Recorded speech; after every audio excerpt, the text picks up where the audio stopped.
Well, welcome to Brookings. My name is Ron Haskins, and along with Bell Sawhill, I run the Center on Children and Families here. Bell gave me careful instructions before we came in to talk slowly, which I'm not going to do because we're in a hurry.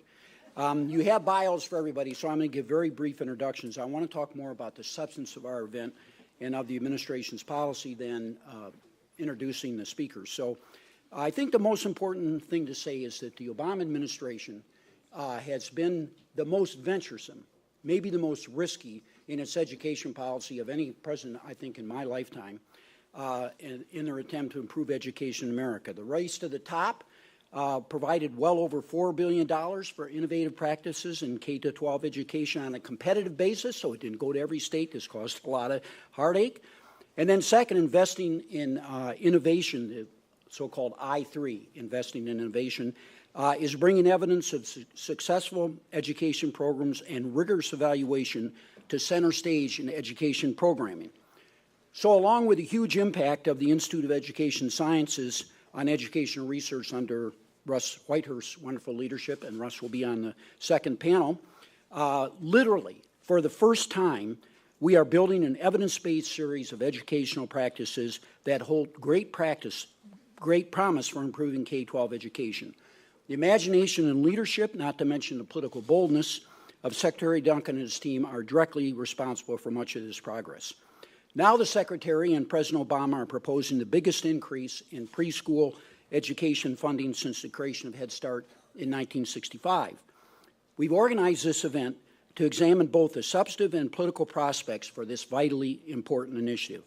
We'll first hear from Secretary Duncan about the preschool plan and the arguments on its behalf. And then following Secretary Duncan, we'll hear from Nancy Johnson, the former chair of the Human Resources Subcommittee for Ways and Means, and one of the most knowledgeable Republicans on social policy to serve in Congress in recent years. I once said that introducing Mrs. Johnson, someone in the audience yelled out, "That's no achievement," but we'll. In 24 years in Congress, Mrs. Johnson was a leading expert on preschool programs as well as health care and played a vital role in passage of the refundable portion of the child tax credit. We thank them both for coming. Secretary Duncan.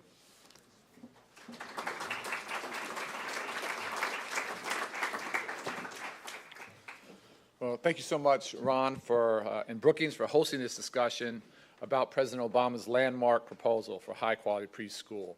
And you guys have been great supporters of high-quality preschool. Thank you so much.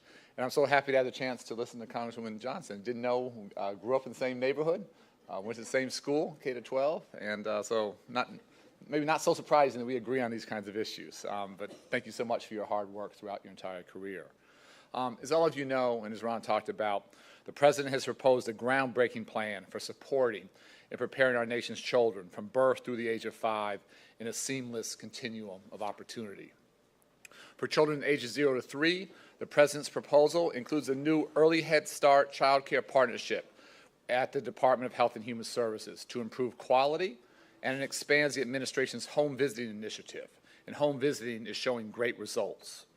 As anyone who's ever had to care for a new baby knows, we all need all the help and advice that we can get.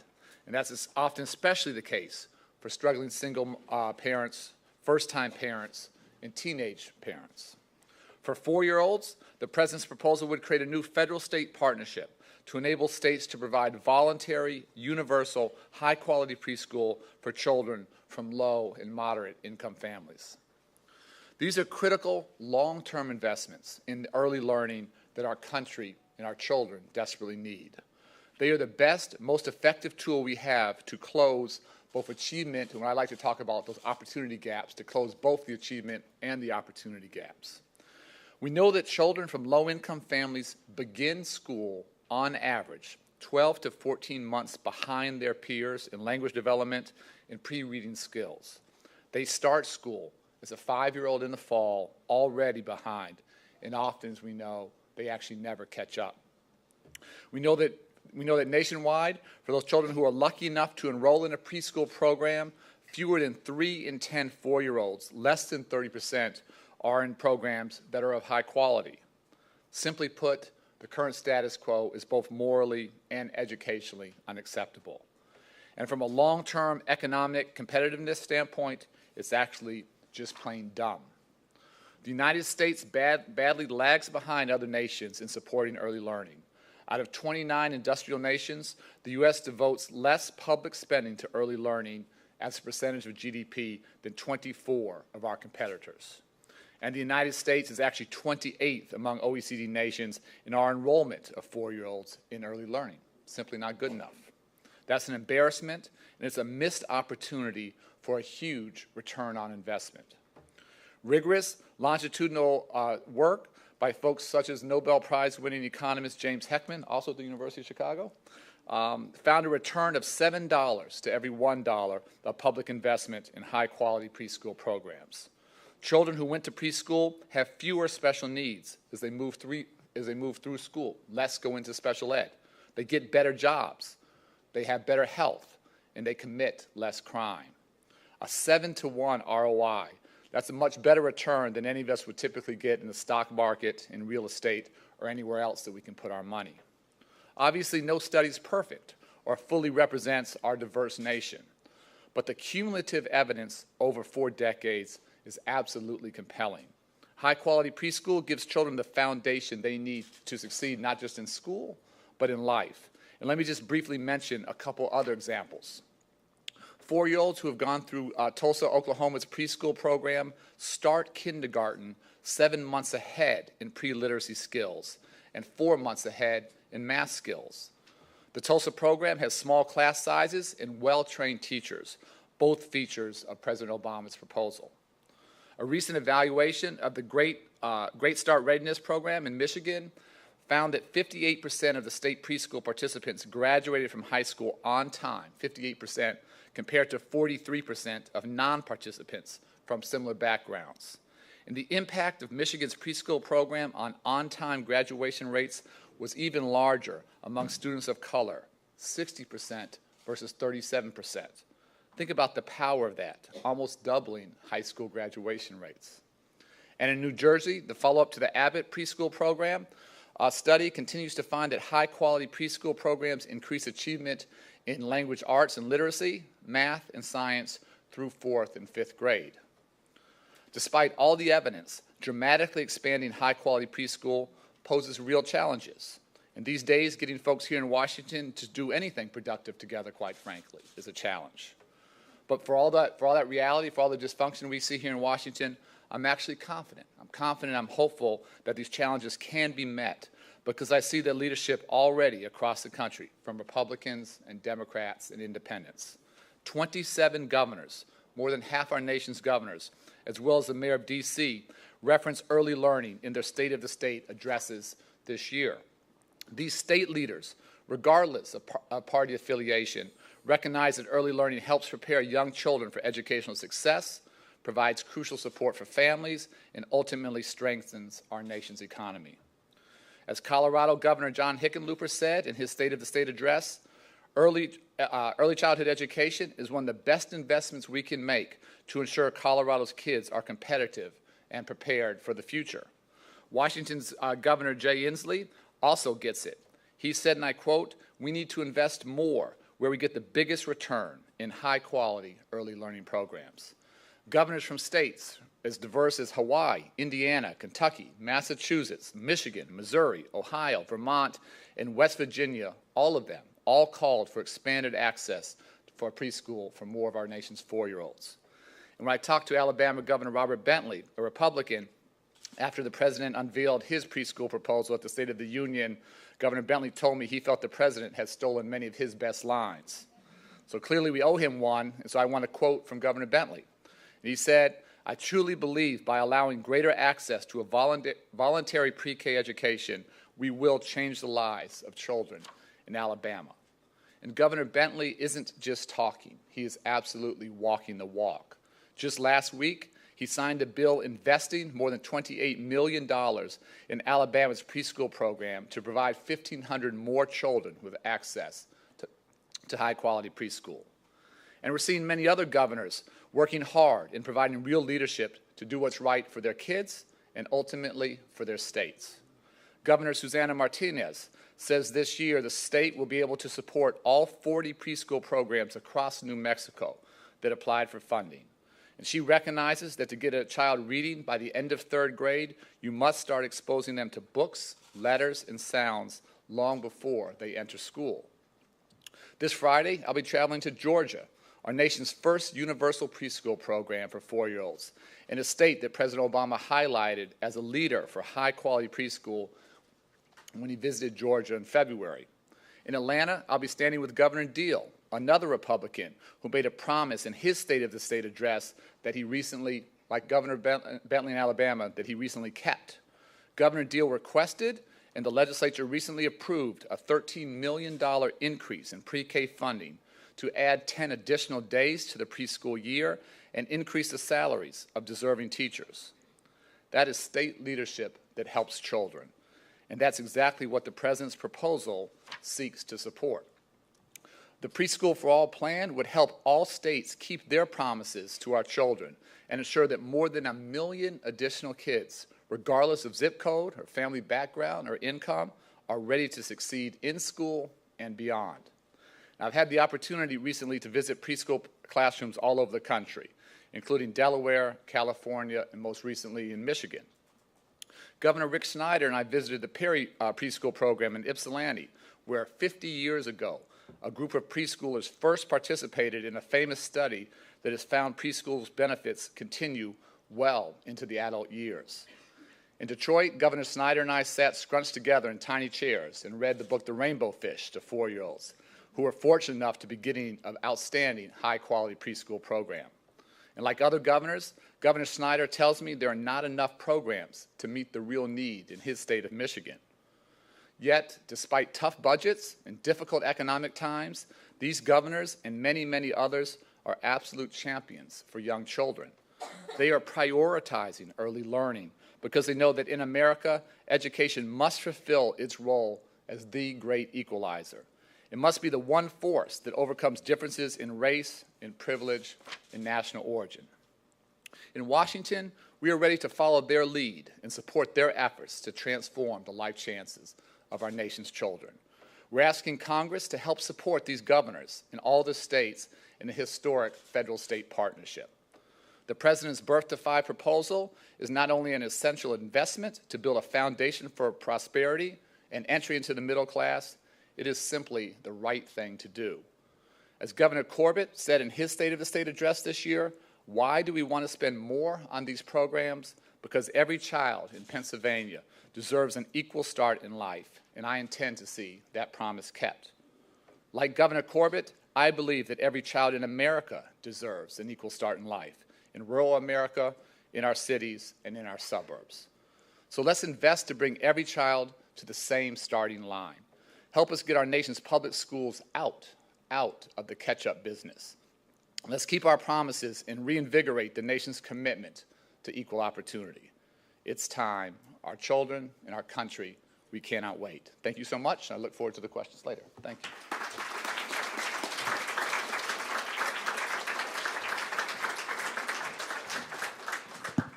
Thank you very much, Mr. Secretary. I've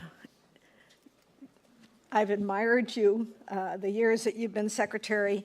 It's been a great asset to the nation to have someone who really has been at the front line in a city like Chicago and who respects the art of teaching as well as the art of parenting and the need for autonomy, a certain degree of autonomy of the systems throughout the country. Before I ran for Congress, I served in the State Senate of Connecticut, and before that I was an extremely active parent in the children's school system and led many initiatives to improve our public schools in a town that's just like Chicago, but smaller. But all the ethnic diversity, all the problems, and there's just so much we can do, and I think the vision that the President has is exactly the right vision. And it's one that we've struggled with as a nation for many years, and our 0 to 3 program has actually saved the lives of many a child if you look at them as whole human beings. Some of the other things that we've done have really made big strides. So looking now at that whole 0 to 5 as the challenge is really the right thing to do. I would just say that as a very locally footed person, and also as chairman of the Human Resources Subcommittee of Ways and Means that does, frankly, all the social services legislating outside of the Education and Labor Committee. I'm very, very conscious of the extraordinary diversity of infrastructure, philosophy, and vision of our states. I mean, we did lots of work in foster care. It took us 1.5 years to get the Education and Labor Committee to have a joint hearing with the Human Resources Committee on worker training when we were doing welfare and how do you help women get off welfare. So the silo issue is not to be underestimated. In my district, there were 1/3 of the towns had a smaller population than a battleship does. And they had to give up on some of the federal programs that they were entitled to because they really couldn't handle the administrative burden. We have Head Start. We have early school readiness. Connecticut has, and each state has its own Head Start equivalent and early start and preschool programs. So it is irresponsible, and it is irresponsible not to bring the thinking of smart government to the table of preschool. It's not only that we have some programs like home visiting and birth to 3 that are very successful. There are programs in New York City and in the rural parts of Connecticut that aim at this same population that are very successful. So I hope we don't bring to this, Mr. Secretary, too narrow a vision of what preschool education should be. I'm also the grandmother of 2 daughters who both held their children back from entering kindergarten for a year, to everybody's great advantage and success. So just keeping in mind the extraordinary capability of communities, if they have the resources, and how close they are to the diverse needs of their own people, so that we don't want to be too rigid. I mean, one of the programs that was most successful in the schools of New Britain, which were really having as great difficulties as any in the country, was the fact that a group of teachers together could ask for federal money to help them do what they needed in their classroom. And one principal in the first really heavily Hispanic school in my district said to me, I don't even go to their meetings anymore because I squelch their ideas, or at least they feel that. So don't underestimate the power that as the president talks about this, and as you talk about this, what will happen out there in the hinterland. And don't let this become another silo. In fact, you have the power to do what has been done in some other areas. It was federal power that changed how communities dealt with homelessness, because you couldn't get any more money from HUD unless your community put themselves to the task of not only how do you shelter, but how do you provide education, how do you provide health care for a homeless person, how do you look at the whole person. So we have to look not just at the child, for whom coming to kindergarten is absolutely essential if they're going to have a successful life. But we have to look at the family, because the more the mother can become involved, and we have some school programs that do this, so we can build on them. All the siblings of the kids who are in grade school want to go to grade school. It's a big deal. And if the mother and the children are allowed to come, and if those programs couldn't adjust for working mothers, you educate the child, but you educate the mother in that crucial year of 4 years old, and 3 years, 4 years, 5 years. And so I think we can't have just the classroom model in mind, as important as that is. And I think Republicans are very interested in preschool education, and not just Bennett. I know lots of Republicans who are, Governor Rell, the former governor of Connecticut, tried hard to initiate a universal preschool program and couldn't get the legislature to go along.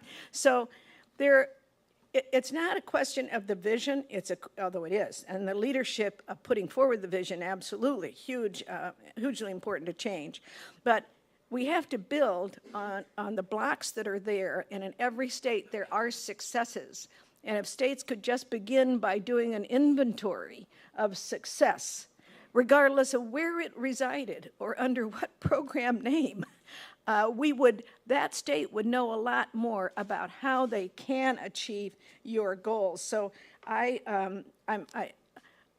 just wanted to congratulate you on the vision.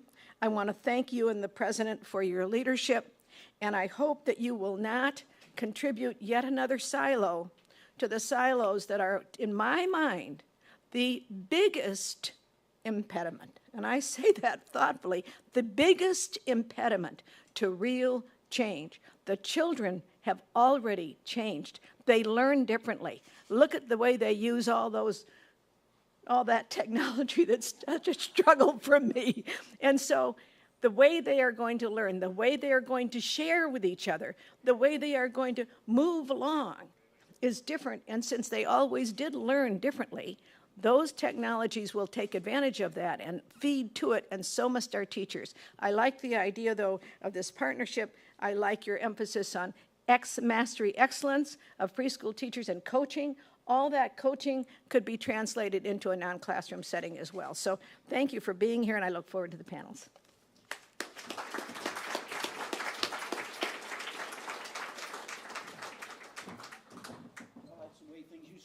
Washington, everybody very friendly and complimenting each other. We don't see a lot of that nowadays. I think it's the atmosphere we provide here at Brookings is probably induces that sort of thing. Wait for 1 second.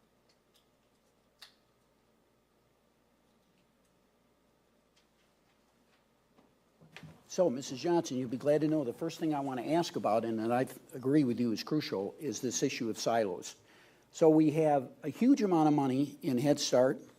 We have a fairly substantial amount of money in daycare. The states have close to $5 billion in state pre-K programs. We have Title I. We have early Head Start. So if you put it all together for early childhood, there's probably about $30 billion out there between the federal government and the states. Is there anything, is it part of your vision that you're going to make it easier for states to coordinate these programs? And in particular, I've constantly heard from states, most recently yesterday, and one of our panelists will talk about this, that Head Start is often difficult to coordinate with for state preschool programs and other states' money for the preschool area. So what is your vision of how you can help use this initiative to knit these programs together and make it easier for the states? Yeah, well, I absolutely agree with the premise that historically the silos have been a huge barrier to children's success and opportunity. And those silos, frankly, start here in Washington. And I will tell you, Kathleen Sibelius and I, my good friend and partner in HHS, have spent an inordinate amount of time together. We've jointly administered the Race to the Top Early Learning Challenge, which has never happened before. She started calling me her work husband. I don't know if that's a good thing or a bad thing, but I think we're demonstrating in both a very real and also symbolic way that that dysfunction, those days are over. And we are literally joined the hip. We have days where we do breakfast together and lunch together, and then she asks, what are we doing for dinner? The goal here is just really simple, that HHS would focus on the 0 to 3. We would focus on 4, and the goal would be to have children entering kindergarten at 5 ready to be successful. So whatever ideas folks have of things we continue to improve to coordinate, but again, through programs we've already done together, I think we're cutting through those silos in a very real way. People are feeling that at the state level, at the local level. She and I addressed the Head Start National Association Conference a couple weeks to go together. And for all that investment that we're making, at the end of the day, the fact still remains that less than 3 in 10 4-year-olds have access to high-quality pre-K.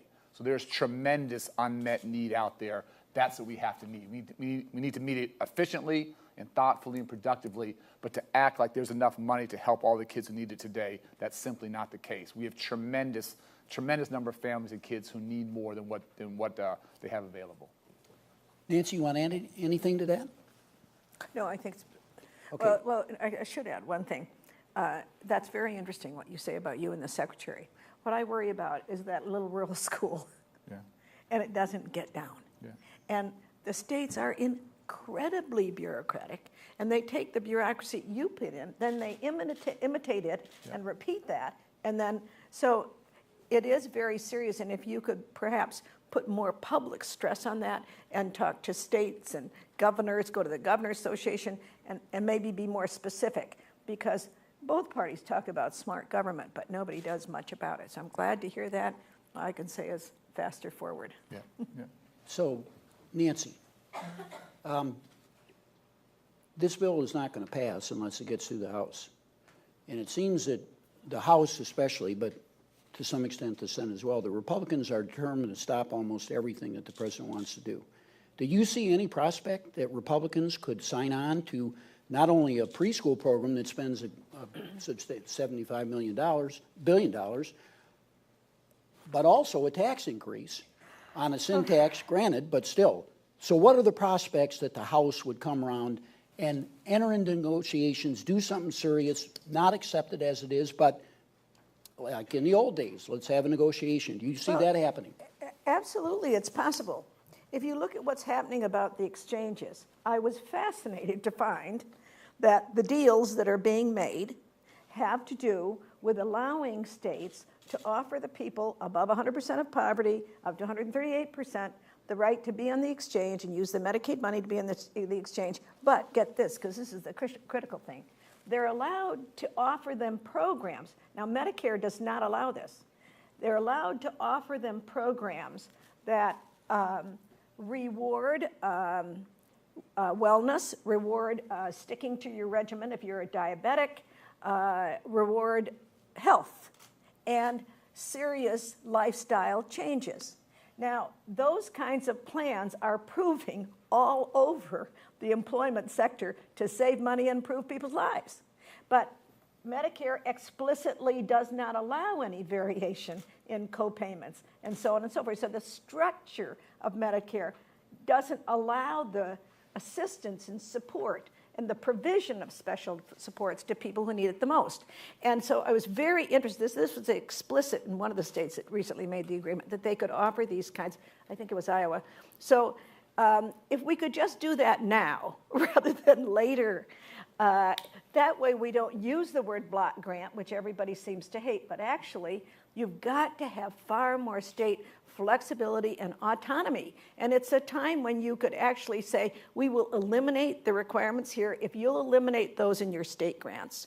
And so the money gets right down. It's a big deal. It is complicated, but you could work all kinds of deals with the states to do this. And if you could get 2 or 3 models out there with the states that does evidence the next world of collaboration in a federalist system, because I myself have been astounded at the absolute intransigence of the concept of federalism when you think how much it has changed from where we are now to 50 years ago, 100 years ago.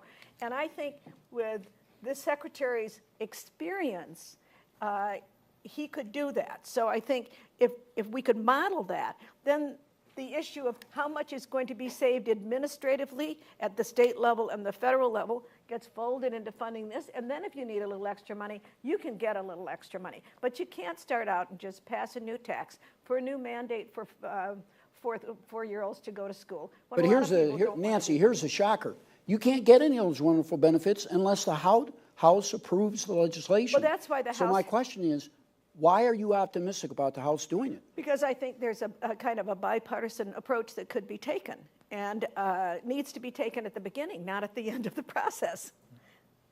Front load it, and I think you'll have support. So there's an advisor to... No, I'm right with her. I'm talking to a number of congressional House Republicans who are interested. And again, you have an opportunity here that doesn't normally exist. We talked a lot about the bipartisan, governor support. You have many CEOs, many of whom happen to be Republicans, who are hugely supportive because they see the ROI. You have military generals, military leaders who are fully supportive. You have states' attorneys and police chiefs who love this because they know the reductions in crime. Faith-based community, parents. You can build a very, very interesting coalition that doesn't exist on most issues that transcends all the silliness here.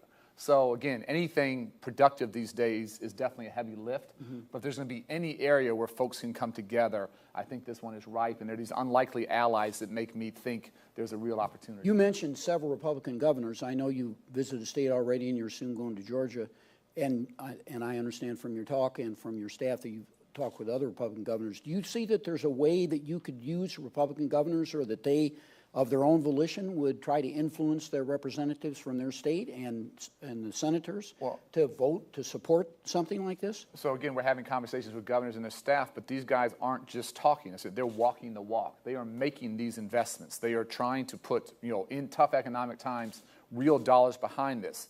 But, folks like Governor Snyder, which is my most recent visit, he's trying to invest, but in everything he's doing, he still doesn't have enough resources. He still has a big unmet need. The idea that the federal government could partner, not a mandate. We wouldn't go to any state where they didn't want to partner with us, but where states wanted to expand access and make sure it's high quality, to have some federal leverage, some matching dollars there, that's a pretty attractive proposition. I think, though, that you really do have to, because I remember talking to the federal agencies in my district, and they had done phenomenal things to improve their efficiency, and the world just didn't know it. They knew that manufacturing was doing some of those things. They didn't know that the federal agencies were doing some of those things. So I think, really, you need to work to sort of front load your conversation about smart government. We don't want just another bureaucracy, and work with the governors to be able to help people see these savings are going to be there for you as state taxpayers and for you as federal taxpayers, but we're going to reuse the money. Your taxes won't go down, but they won't go up, but we'll have better output. Then if we need extra money, we'll talk about where that should come from. But don't lead with the tax. For me, the challenge, the bipartisan issue is a real one. The bigger challenge for me is that most politicians, regardless of party, they're wired to think short term. They think about the next election. Right. And this is the ultimate long-term investment. This is a 10, 20, 30, 40-year play. And the question is, can you get politicians who normally think, about the next news cycle to think this, all the benefits, President Obama will see none of these benefits during his time as president. Right. But this is arguably the biggest gift we can give to the country. So the question is, can you get politicians to think about a much longer time horizon than they normally do? If we do that, this becomes, frankly, a no-brainer. If we can't do that, this one isn't going to move. And what do you think of Mrs. Johnson's idea about a lot of discussion in the beginning, try to minimize the discussion of the tax increase and try to focus on the substance? Do you feel that that would work in the House and then Republicans in the Senate? It's the only way we work. And again, just another example, the waivers we've done around No Child Left Behind, different topic, but that's been a total bipartisan issue, whether it's South Carolina or Maryland or Michigan or Massachusetts. We're partnering with folks across the political spectrum in a very productive way.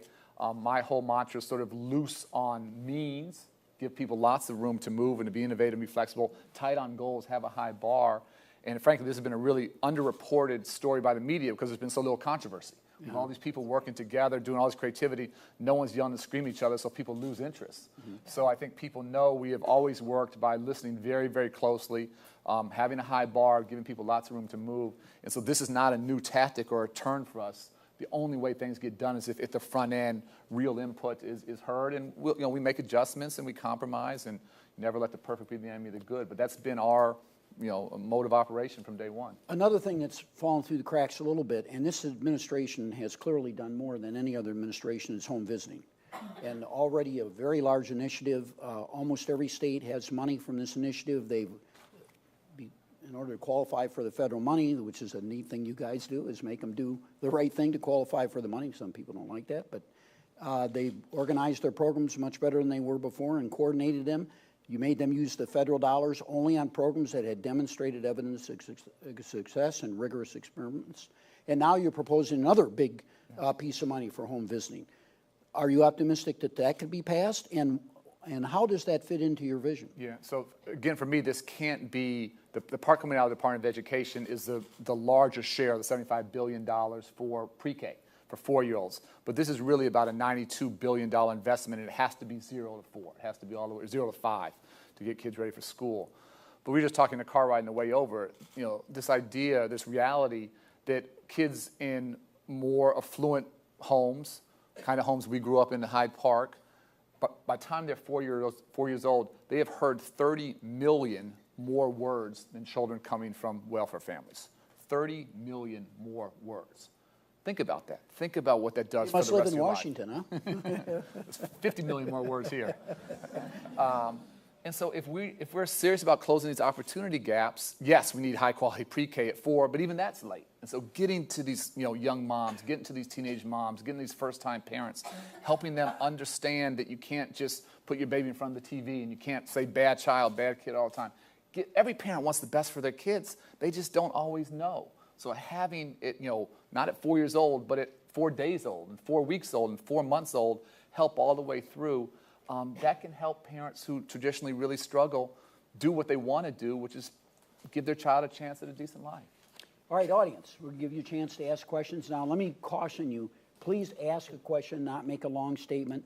Wait till the microphone comes, tell us your name and where you're located, and then ask a succinct question. Somebody with a microphone is coming here? Yeah.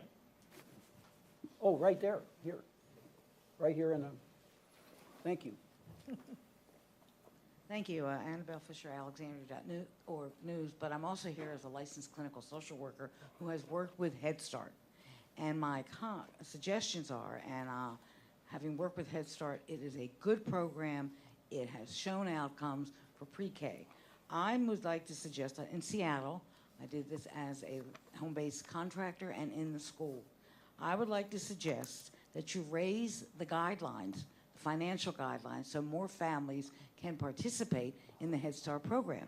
And that will allow more families and children to get involved. It's too low right now. The second thing I would recommend is there a question in there somewhere? Are you going to, I better rephrase that, I'm sorry. Will you consider raising the guidelines for families to get above the low income to enter into the Head Start program? My second question, will you consider charging families of all income levels who participate in Head Start, because they get everything free, and so if you charge them something, if you have your very low income, 50 cents, nobody has to know how much. Once Okay, you have to reached a pay, limit of 2 questions, you own so- it. You own it, and you participate. We got a lot of people want to ask questions, please. So there are 2 questions. I really, because I love the Head Start program, and I think there's too much duplication of service. Ma'am, and can you getting stop, please? Hey, grab the microphone. Grab will the you? microphone, and don't forget the parents that need to be involved. So a couple things. Having not just states, but have parents have skin in the game is a really important thought, and sort of figuring out how we do that. And we talk about making sure families have access up to 200% of the poverty line. People may not realize 200% of the poverty line for a family of 4 is like $45,000, $46,000. That's a tough living for a family of 4. So we want to start with the most disadvantaged families. If states want to go beyond that, they have the right to do that. The other thing I didn't mention, if states are doing a great job in the 0 to 4 space, they could use our resources to make kindergarten for 5-year-olds full day. So again, we want to provide a lot of flexibility and creativity, start with the kids most in need, but work up that economic trajectory as far as we can. Another question. Hi, I'm Shri Chauhan, and I'm with the National Urban League. My question is, how are you going to connect some of the goals for the Head Start program with the Early Childhood Initiative? How are these things going to align together? Because there's sort of different goals for each program. So again, the goal would be to have HHS focus on 0 to 3, have over time us focus on the 4-year-olds, and then have all the children. The goal is to have children entering kindergarten ready to learn and ready to be successful. That has to be the benchmark of how all these things are assessed, starting from home visiting to Head Start to pre-K. Our children entering kindergarten with the socialization and the literacy skills they need to be successful. Really quickly, we talked a lot about sort of the academic benefits, the math and the literacy. I've talked a lot to James Heckman, who's a Nobel Prize winning economist. He's a lot smarter than I am, who's done so much of this research. And it's fascinating talking to him. I'm trying to get him to break this down for me. But in terms of these long-term, 4-decade-long benefits, this return on investment, he feels probably the majority of the benefit is not the academic dividends, it's the non-cognitive skills, the ability to sit in a room like this and self-regulate and have self-control, grit, resilience. And those skills that, again, frankly, in middle-class homes, there's more opportunity to learn those things. In more disadvantaged communities, there just isn't as much opportunity. So it's fascinating to me. It's not just the academic piece, but this other piece is hugely, hugely important for young people, again, not getting locked up, not becoming pregnant, graduating from high school, and getting a good job long-term. Another question? Yes, right here in front. What is your name, young lady? Belle Sawhill. Thank you to both of you for your terrific remarks. And I guess I want to raise two questions. One is on parenting. I understand home visiting does deal with the parenting side of this, but I was very intrigued by what Mrs. Johnson said about the fact that in healthcare there is beginning to be some experimentation with asking for more personal responsibility on the part of clients of, say, Medicaid to go along with the benefits. And I'm wondering if any thought has been given to saying in some of these early childhood programs that there would be a requirement that parents get educated and more knowledgeable about what they need to do in the home, along with what needs to happen in the early childhood program itself. I might just add as a footnote here that we have a model we've developed at Brookings, a very data-rich longitudinal model, and based on our preliminary results, it does show that early childhood education is by far the best thing we can do to provide greater social mobility, and we can show the impact of it on a social mobility matrix in America. I really have been terribly impressed with what some of these school-based programs have accomplished in the neighborhood. The mothers with the younger siblings come in, and they have good curriculum about words and concepts and interpersonal behavior. And I think if you don't get to the whole family, then you don't build that base behind the child that supports them when they want to drop out of high school or run off and get married or whatever. So I hate to see a silo set aside for fourth grade preschool because the challenge to our society is much more human than that. And someone once told me that you go to the obstetricians in town and they can tell you exactly which parents are going to have difficulty with their children.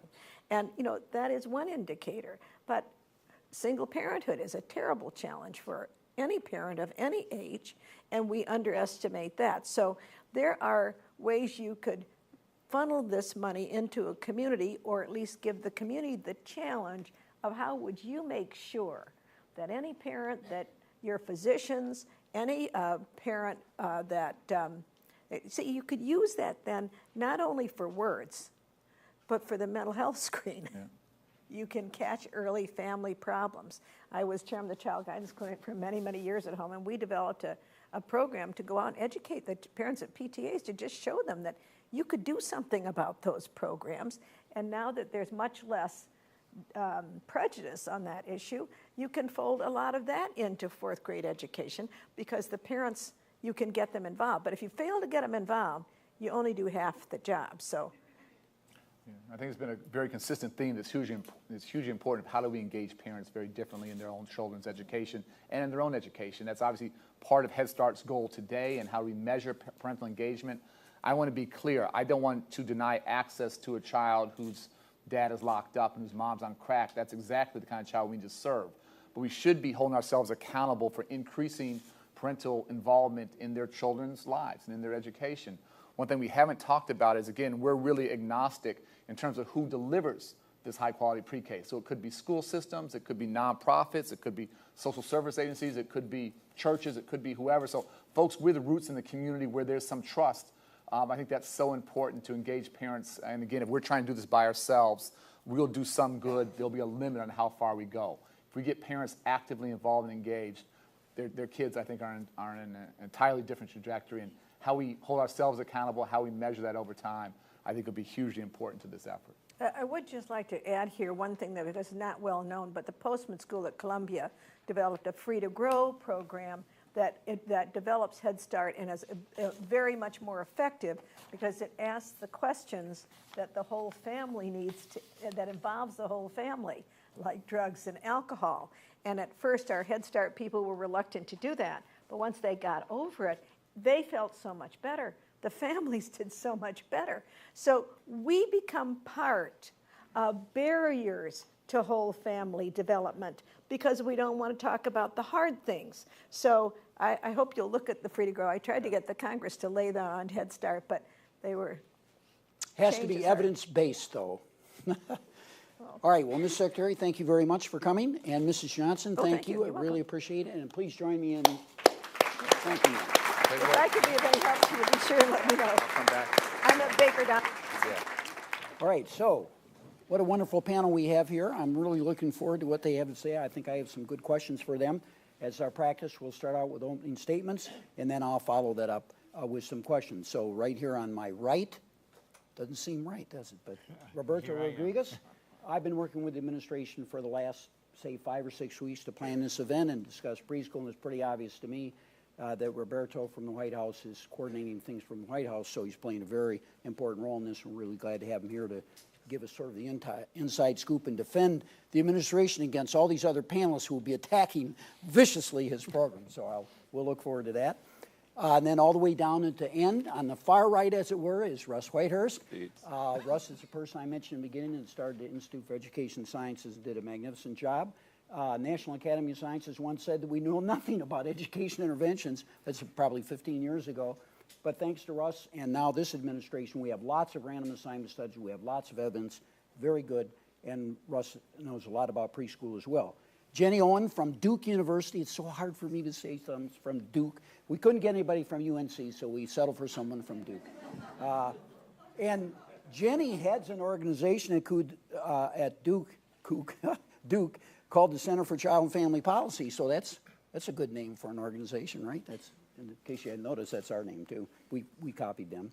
And then Steve Barnett from Rutgers, and Steve has played a major role in many preschool programs, but especially for those of you who may know, he runs the Institute for Early Education Research, and every year they put out a volume called The State of Preschool. They didn't have enough money to print it this year, but it's available on their website. It is the Bible of preschool in the United States. It has fantastic information.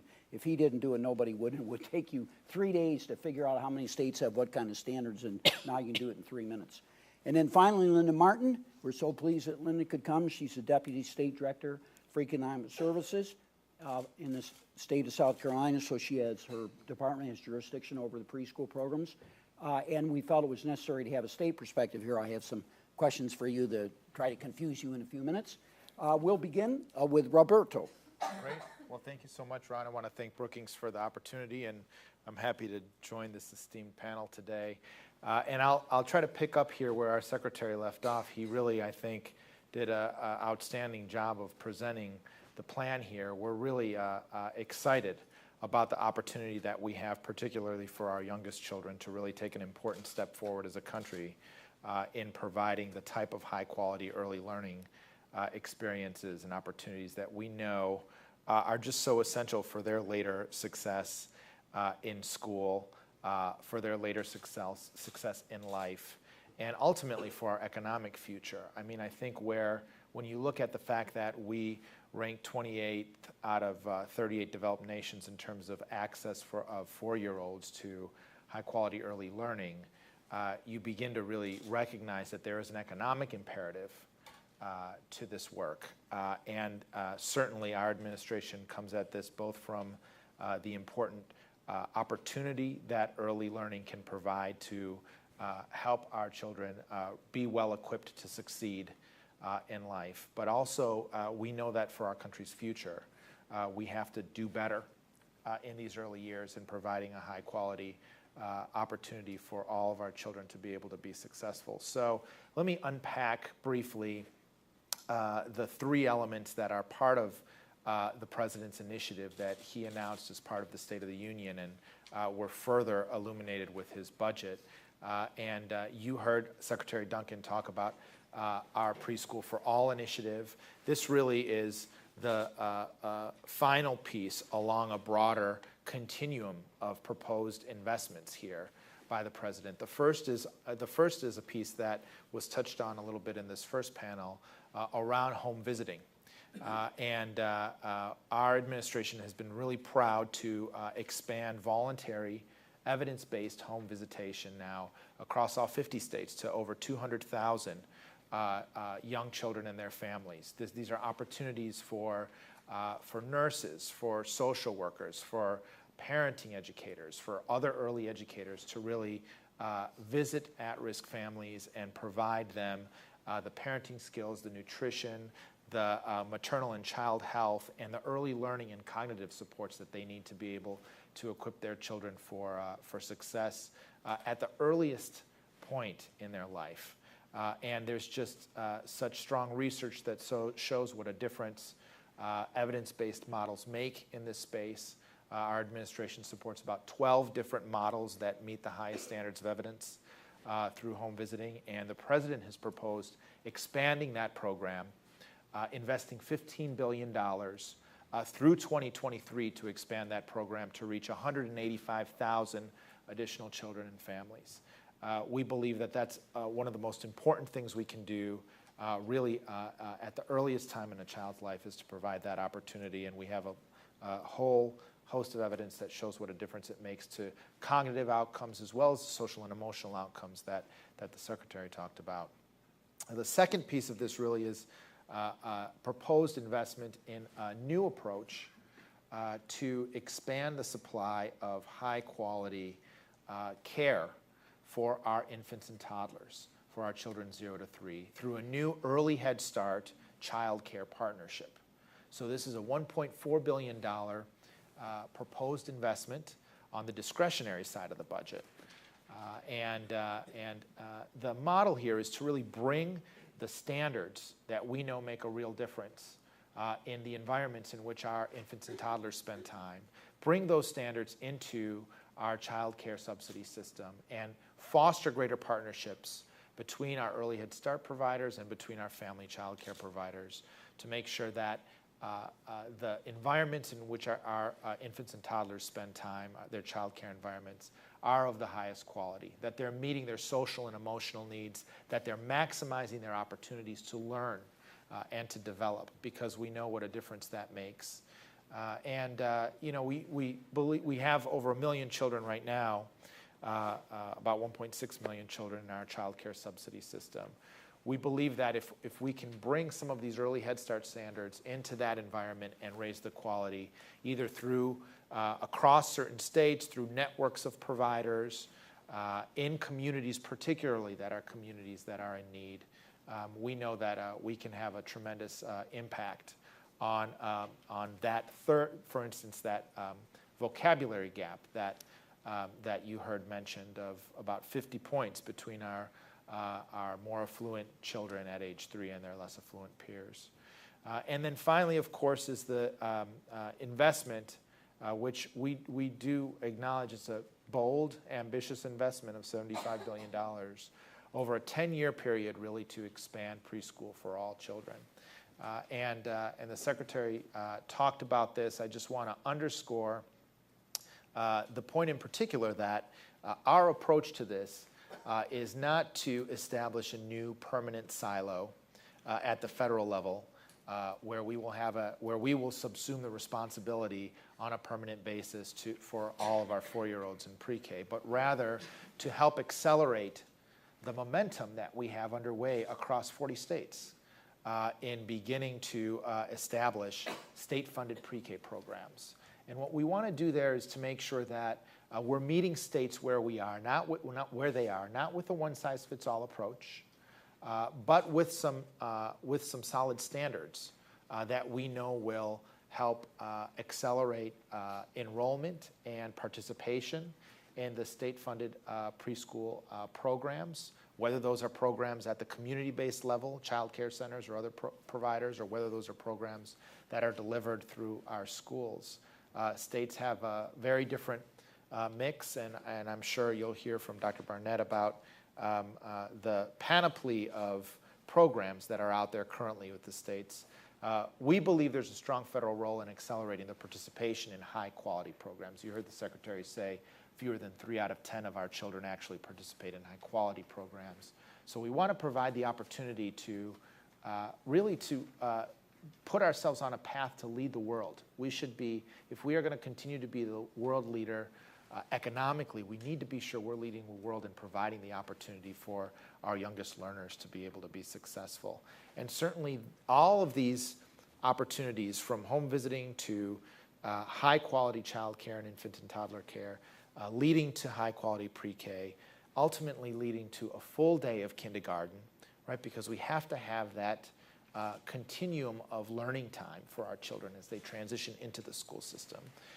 All of that has to lead into greater focus on quality and on outcomes for our children in the early grades.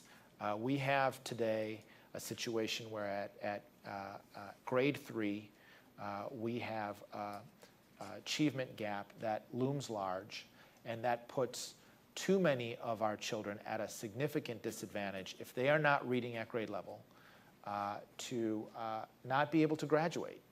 And we're losing a million children a year to the dropout crisis.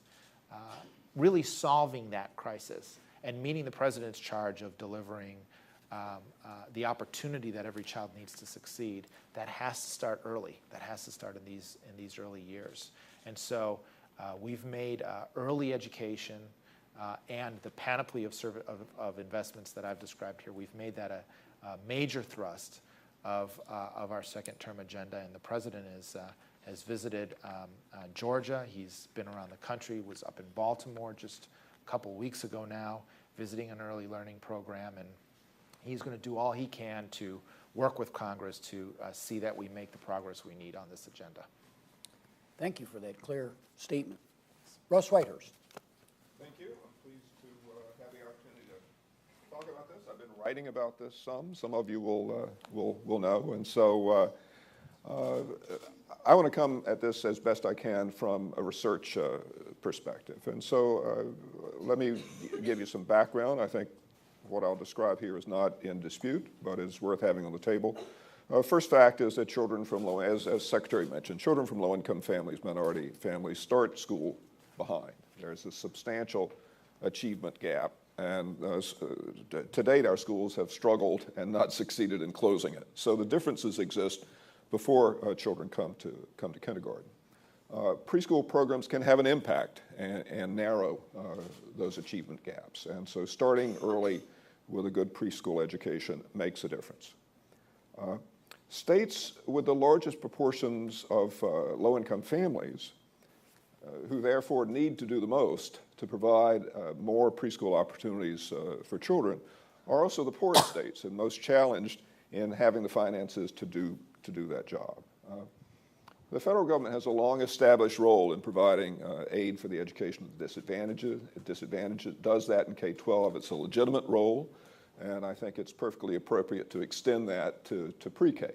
So I'm in favor of a federal program, that dispenses aid to states in a way that's proportional to the number of the low-income families they have, that helps those states provide free or affordable preschool education for kids.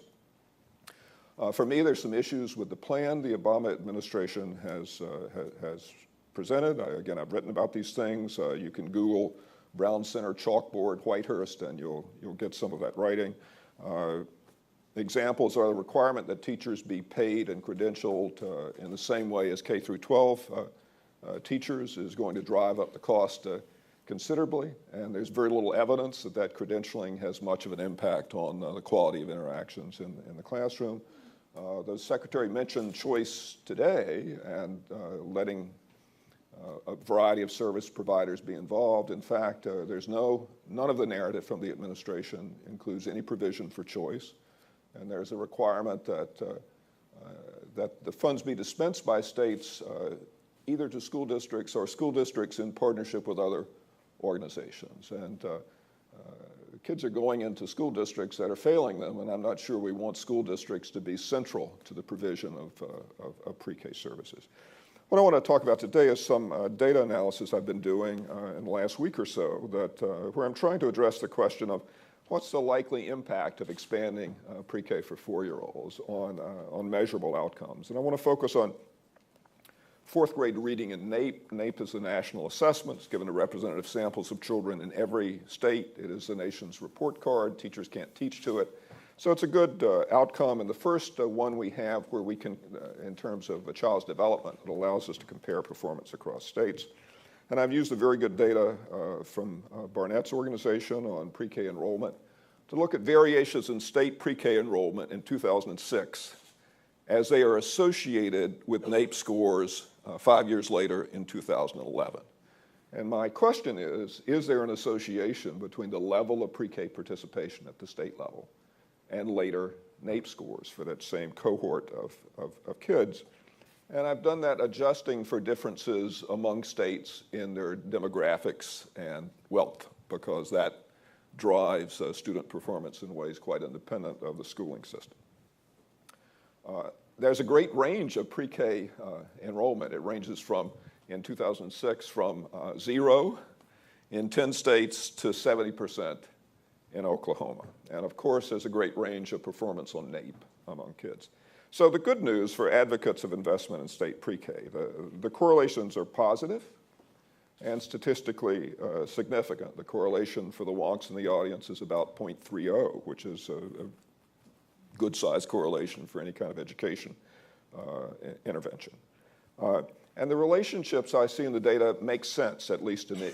So the relationships are stronger for reading than they are for math, and preschools are much more involved in developing the skills that are related to reading than they are in developing skills related to math. So that makes a lot of sense.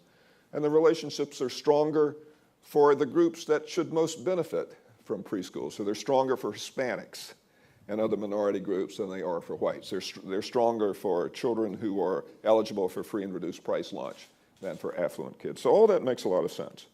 The sobering news is that variation among states in NAEP scores is much less than variation among students or classrooms or schools.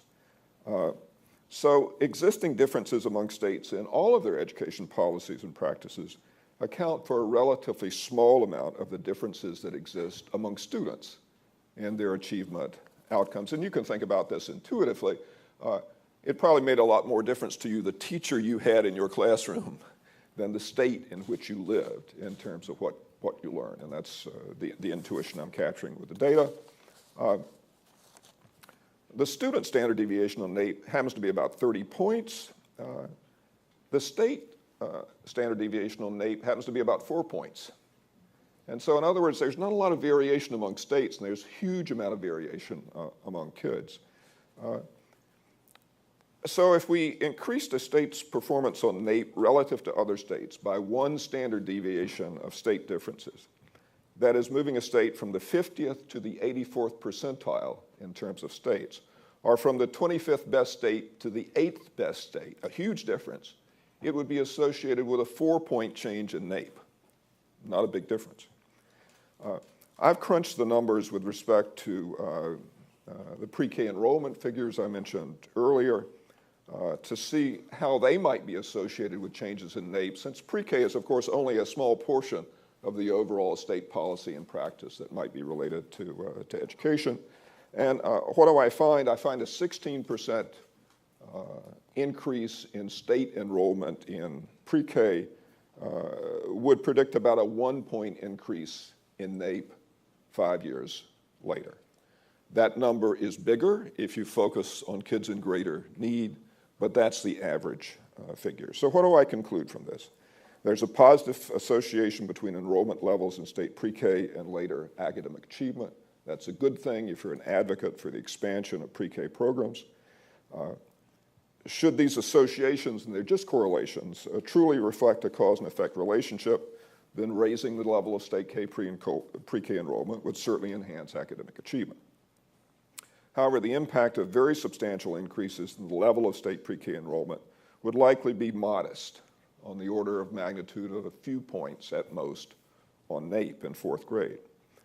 From my perspective, these are impacts worth pursuing, but they fall far short of the impacts that advocates of the expansion of state pre-K have pushed based on generalizations, for example, from the Perry Preschool Project, an intensive program that focused on 70 kids in Ypsilanti, Michigan 50 years ago, that was multi-year, that involved home visiting, that had lots of components that are not part of state pre-K. So we need to be realistic about what we're going to achieve.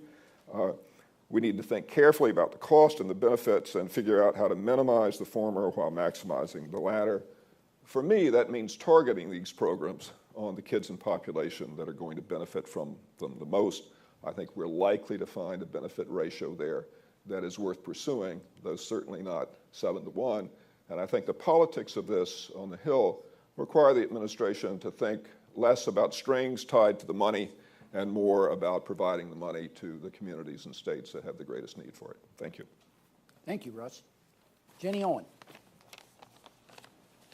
I'm delighted to be here this afternoon, and as Ron said, I'm here representing Duke, Stanford School of Public Policy and Center for Child and Family Policy, as well as representing APAM. Given the emphasis of the President's proposal on high-quality early childhood education, I want to highlight 3 interrelated priorities to keep in mind. They are alignment of early care and education efforts, which has been addressed already, support for the early childhood education workforce, which I don't believe has been addressed, and implementation. All of these are critical if we're to do a better job making sure all children arrive at kindergarten, not just ready to learn, but already learning. And each of these is also influenced, as has come up today, by the broader context in which the President's proposal is emerging. So just a few words first about the broader context. I think there's consensus up here and out there that we know more than ever from rigorous research that early childhood education can make a difference. But we also know that all early childhood education is not created equal. And perhaps more importantly, the implementation of programs to improve early childhood education are not implemented equally. We know, yet rarely sufficiently address, that the early care and education workforce needs more support. And finally, we know, as again has been addressed, that children's preschool years don't exist in isolation from the care and education that come before and after. So I'll speak a little bit first to alignment. They're part of a continuum that starts when a child is born or earlier, preschool education, as the Secretary said. To support the administration's stated goal of, and I quote, a cohesive and well-aligned system of early learning for children from birth to age 5, home visiting can play a central role in a preschool for all environment. And I was very happy to hear how many times home visiting has been mentioned today. I wasn't sure that would be the case, and I think that's a great thing. Effective alignment would link to and benefit from home visiting efforts at the federal, state, and local levels, efforts that are identifying and implementing evidence-based and evidence-informed models underway across the country. Home visiting provides a critical platform to build high-quality preschool, which in turn provides a critical platform for entering kindergarten. And I wonder whether we might be able to apply a home visiting model in the preschool environment and perhaps in early school years as well in a way that would make a difference to children beyond the home visiting, the traditional home visiting years. Moreover, successful alignment would help to alleviate debates faced by numerous states, including mine, about whether to increase pre-K slots at the expense of childcare slots or to do the reverse, which is something many states right now are struggling with. Another priority is workforce support. When considering what's best for all young children, we must remember that the early childhood workforce is in large part the parents of many of the low-resource children that we're talking about today. Research shows that a highly paid childcare assistant earns somewhere in the neighborhood of $10,000 to $11,000 annually. And some of the highest paid childcare teachers, early childhood teachers, earn somewhere in the neighborhood of $18,000 to $19,000 a year annually. That's under the poverty level for a family of 4 in the United States. So the early childhood education workforce needs enhanced support, so it in turn can support the kids that we're talking about today again. To give some ideas for what these supports might include, and some of these I think are reflected in in Steve's recent report in terms of benchmarks, such supports might include training and professional development opportunities that go beyond the rote requirements of policies and programs, and that reflect the high value we place on early education that we're discussing today. They also might include something like a shared employee assistance program that I imagine many of us working in for-profit, nonprofit, and public entities can benefit from if we have struggles in our own families, in our workplaces, and so on. I'm not aware of anything quite like that in most early childhood, childcare, and preschool settings. As Steve's recent annual pre-K report highlights, you'll hear from him in a minute, North Carolina is one of few states that meets all 10 of the quality benchmarks, some of which have relevance for workforce support. But as the implementers in North Carolina will attest, and I really made an effort to talk with some of them recently about this challenge, is these quality components really took time to refine and realize. They required investment in people on the ground, and I think this is something that Mrs. Johnson was speaking to, on the ground in local communities who are doing the work, somehow connecting what happens at the federal level to what happens on the ground. That gets to implementation, the third priority that I would emphasize. Guidance that stems from research evidence often focuses on the why behind the policy change without an equal emphasis on the how of the policy and program implementation. That's not new news, but is there something we can do about that? During and following implementation is often where the most critical gap in the transition from policy to practice occurs. A brilliantly developed program won't succeed if it suffers from careless or incomplete implementation. Moreover, implementation that allows time for mid-course check-ins and corrections is essential to long-term progress. As one state early childhood officer recently said to me, or childhood office director said to me, even the greatest pilot program is the beginning of a long road. So success in a pilot doesn't mean long-term success, doesn't mean universal success, and so on. Implementation science has a lot to offer here, and I'll make Ron happy by mentioning something that comes out of UNC. In particular, I would turn to the work of the National Implementation Research Network based at UNC, and the brief it produced for the U.S. Department of Health and Human Services in February, the same month that the president announced this proposal. It focuses not only on what makes evidence-based programs work, but on what makes them successful when they're implemented. Thankfully, and I think hopefully, the president's proposal seeks to balance high standards for early childhood education policy change with flexibility for states to determine the best implementation plan for high-quality programs. President Obama's preschool proposal highlights the challenges of cross-sector interaction and coordination and challenges of applying research and policy in practice. It also presents exciting opportunities for doing this successfully. The three priorities I've highlighted, alignment across early education systems, workforce support, and implementation reflect a need for cooperation among different stakeholders with common goals, as we've heard already today. Early childhood education matters to everyone, to children, to families, to employers, to policymakers, practitioners, to the workforce that depends on it for their own livelihood, and to the products that come out of it, young children, and the schools they go to. For its strikingly universal importance, it's strikingly unsystematized. I believe that this proposal is a test of whether research, policy, and practice can combine forces for the benefit of young children and their families. And we've had some really, I think, exciting and possibilities stressed today that will make that possible. I'll conclude with a note about Mount Everest, which will surprise some of you, maybe all of you. Today's the 60th anniversary of Sir Edmund Hillary's and Tenzing Norgay's ascent of Everest. And I was thinking about that and thinking about how would advances in early childhood education stack up against advances in mountaineering. So they wore wool suits, and I looked to see what they had and what they wore. They wore wool suits. They had 5-pound walkie-talkies each that apparently went two ways, so that's good. As small as the number of Everest ascenters is relative to the number of families who seek quality early childhood education for their children, some of the themes we're discussing today really truly apply to both contexts. Those are access, research, and careful implementation of what evidence says works. Thank you. Thank you very much. Steve Barnett. Thank you, Ron. Happy to be here today to talk about what I think is a tremendous opportunity for opportunity.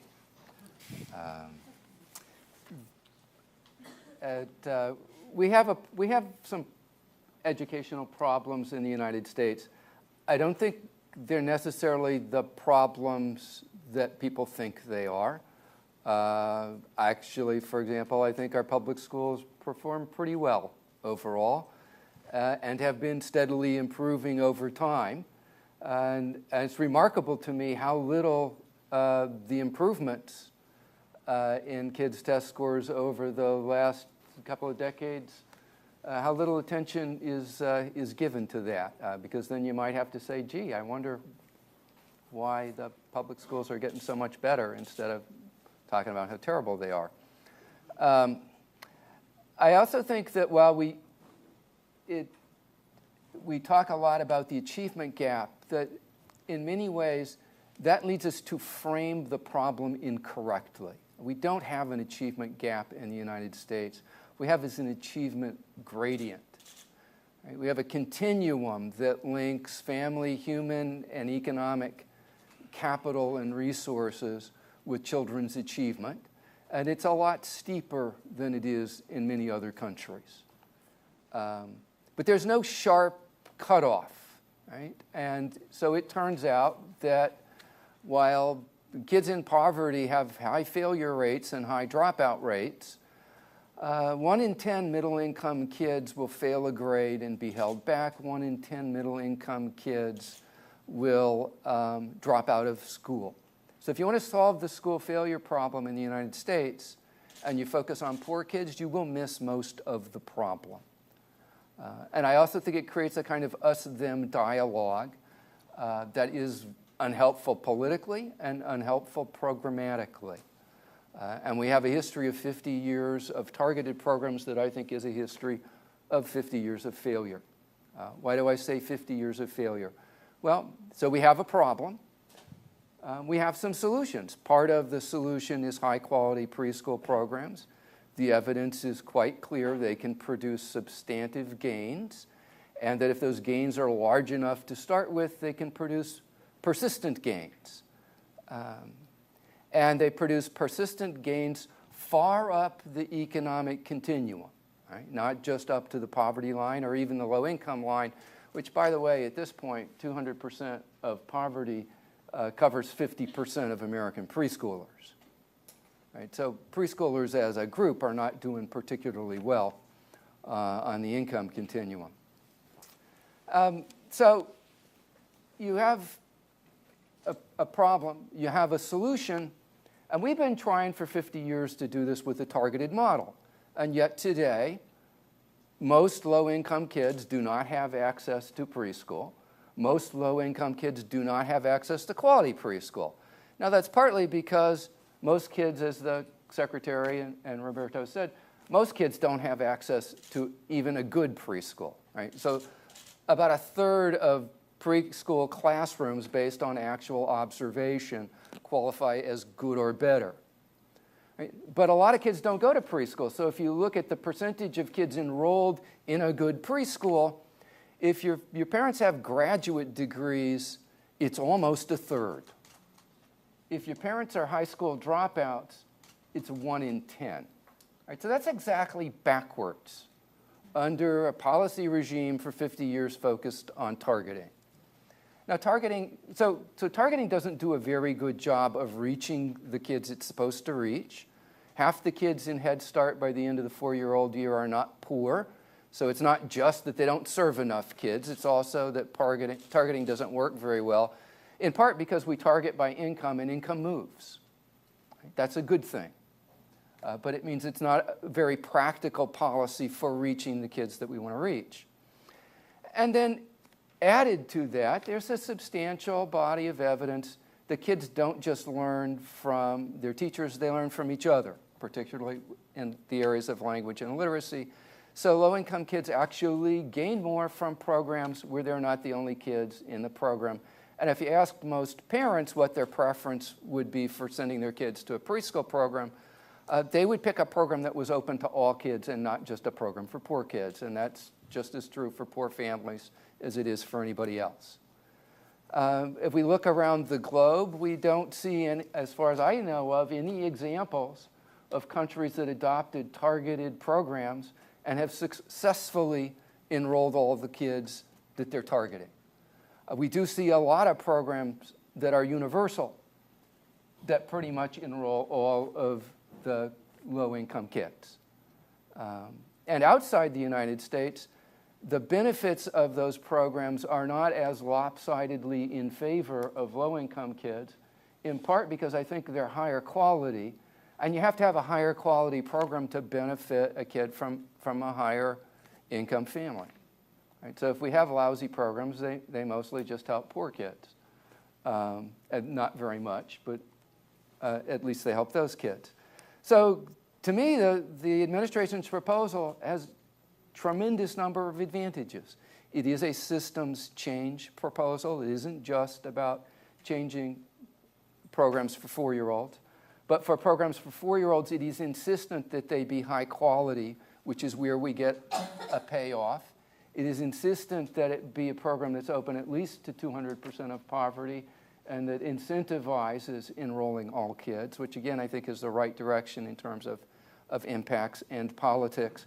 And it emphasizes full day. And one of the things we haven't talked about are that there are child care benefits And this is a way of getting benefits to families that you don't have to wait 40 years for. And they're modest, but they're perhaps big enough, certainly for low-income families, to justify the expenditure in the program themselves. And one of the things that the economic analyses do tell us is that even if these programs only produce modest gains for kids and families translate into very large economic benefits proportional to cost. Thanks very much. Thank you, Steve. Linda Martin. Well, I'm from South Carolina, and as opposed to most of the folks that you've just listened to, who are kind of looking at things from up here, the aerial view of what childcare looks like, I'm looking at it from the ground, looking up. And it looks a lot more tangled when you're looking from the ground up. South Carolina is a small state. It's a very rural state. And I'm not supposed to say it's a poor state, but it is. My governor told me to say that we didn't have as much revenue. But it's a lot easier just to say we're a poor state because we are. And there isn't nearly enough money in South Carolina to cover the kids who need to be in preschool or to be in childcare. We estimate that we cover about 20% of the kids in South Carolina who are eligible for child care services. So 80% of the people who would meet the eligibility requirements, the children, don't get the services that they need. And that's a real problem for us because it's a problem in a number of ways. There's a huge income gap in South Carolina, very large income gap, and there's even more important than that, there's a huge gap in the skills that people need for jobs. So we have most of the jobs available in South Carolina need skilled labor or very skilled labor. Most of the workers in South Carolina have no skills, very low skills. So there's a big mismatch between the kinds of folks we need to raise that tax revenue, so we're not a poor state, and the kinds of folks that we have in South Carolina. And so much of what is wrong, so much of what builds that gap has to do with preschool and with early childhood education. Whenever I get an opportunity in South Carolina, whenever I'm asked to, and I should say I work for the Department of Social Services, and I have for a long time. Whenever I get asked to say, what would you do? What's the one thing you would do to make things better in South Carolina? Generally what I say is I would provide enough high-quality child care for everybody who needs it so that instead of having lots and lots of people complain about the number of folks who are on welfare and food stamps in South Carolina, we could allow those same people to take jobs and know that their children are safe, are in an environment where they're getting the skills they need to be competitive. It's a very bad mistake we make when we don't do that. In my agency, I have the child care block grant, and I have the social services block grant. I have the child care licensing responsibilities. I have responsibility for developing curriculum for child care agencies. I have the child care, I have the Head Start Collaborative Office. I have the child and adult care food programs that provide snacks to child care centers, and I have the summer food program. And it's taken a while, but I've gradually been able to mush is a technical word, to mush all those things together into one division, and I've got one person who's coordinating all that, because we have discovered that it matters so much that things not be siloed. When there's not enough money, you need it all in one place, and you need it all available to you so that you can provide it where you get the most bang for the buck, where you get the most out of what you have. And that's what we're trying to do within our agency in South Carolina. I'm extraordinarily pleased that there will be more money available to states, especially states like South Carolina, for child care efforts, for what we need in order to build that workforce that isn't so lopsided on where the jobs are and where the skills are. And my only caution is to please, please think about the view when you're lying down on the ground and you're looking up at the trees and the vines and the leaves, and how tangled it looks from the ground up as compared to that aerial view. And please keep it as untangled as possible for those of us on the ground. Thank you very much, and thank you to the panel for these good opening comments. I'd like to deal with something first that I think we can maybe shed some light on. If I were not a researcher, I would be very confused by the media coverage so far.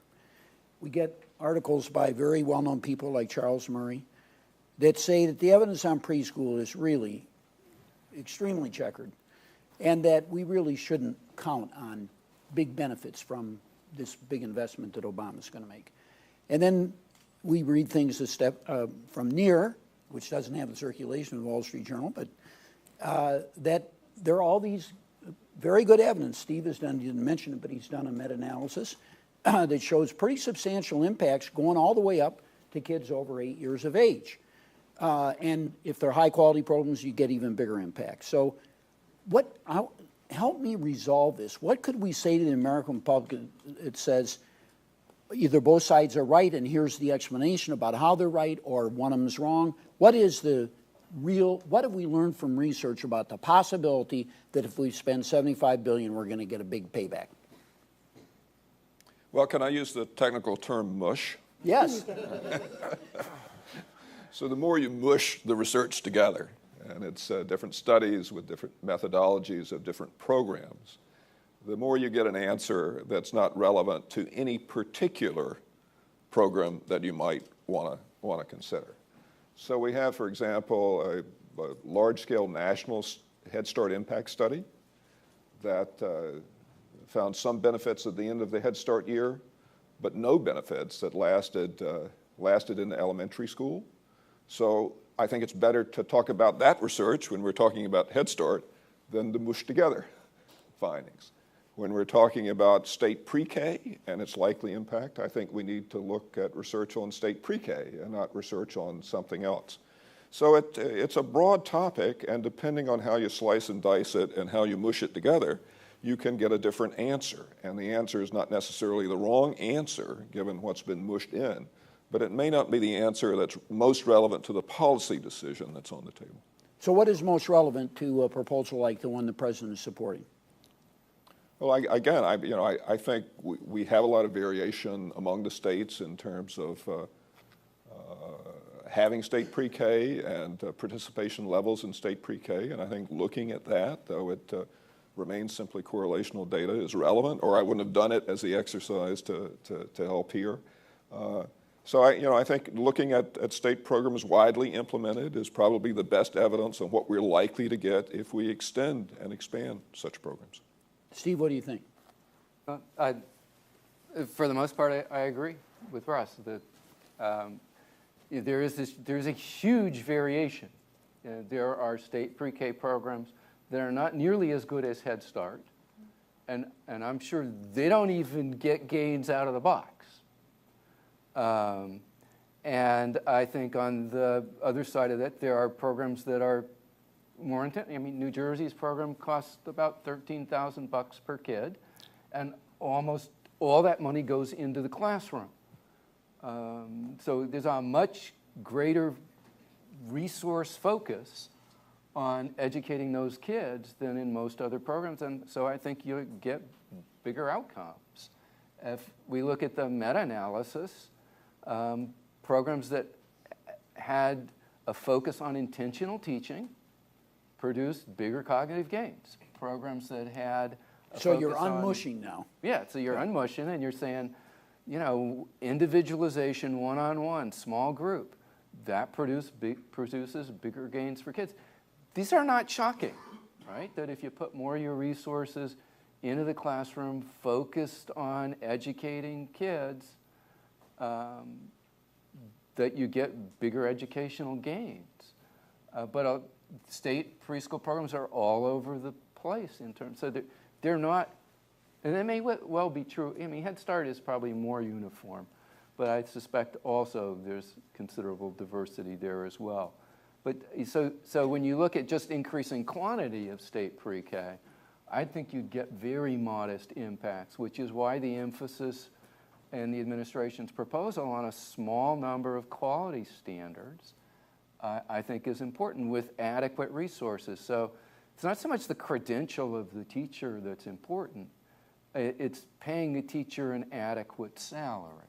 And as long as you're doing that, you might as well require them to have a decent qualification, right? Because the reason people don't require it is because they don't want to pay for it. Right. And I think in New Jersey we have what I think of as a test case. So 70% of the kids in our most disadvantaged cities were in preschool. We were under court order to within 5 years give them high quality preschool.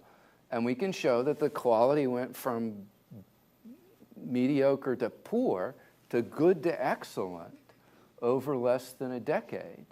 And we got results for kids in terms of increased And how far achievement. into the public schools can you show that there are impacts? Well, we followed them through 5th grade, right? And I think the meta-analysis suggests that if you get results at 5th grade, they're not going away later, right? If they go away pretty rapidly. And they're probably about half what the initial impacts were as a kind of rule of thumb, which means you got to have really, really big, and we shouldn't kid ourselves that you can produce really small impacts to begin with and you're going to get something great in the long run. That just doesn't happen. Jenny, you looked like you were itching to say something. I think it's another great opportunity to bring up home visiting as an example of, anything doesn't go. And so within some continuum, the administration has decided to invest in home visiting, but it's not get the funds and do whatever you want with it. And I think when we use the phrase pre-K, we could all, however many people are in this room, we could have that many different pictures in our mind of real programs that are pre-K without necessarily, or in some cases, having standards attached. So I think part of it is about what counts as pre-K. When you talk about what counts as home visiting, now there are things that count and there are things that don't count. And if you don't count, you don't get the funding. And it seems to me that that's the direction, quality-focused direction is the direction that this is headed in. And that, just to Let reiterate one of her me points. clarify this, and then you can jump in this and the panel scan who wants to. So the way this works is the administration basically hired a think tank, a research firm, Mathematica, to review the literature and determine what program models actually have solid evidence, usually meaning from random assignment studies, that they produce an impact. And now the administration gives away home visiting funds only to states that are going to use the money in these kind of programs. This is not unlike the kind of thing you're talking about, Steve. So, and presumably that's what they'll do with this $15 billion of home visiting. But in preschool, we don't have such a thing. We have a zillion curriculums, right? I mean, you may have your favorite, and I've talked to 15 people who have their own favorites, but we don't play, and we're not discussing putting anything like that. We talk about quality standards, but they are so kind of broad and, So, would it work to do this in preschool? Could we do something to develop programs that, if implemented faithfully, as the home visiting programs are, that we will have a very high chance that will produce serious impacts on kids' development? Well, let me just interject here as well, Ron, just to clarify our administration's proposal as we continue the conversation. I think it's a really good one to have.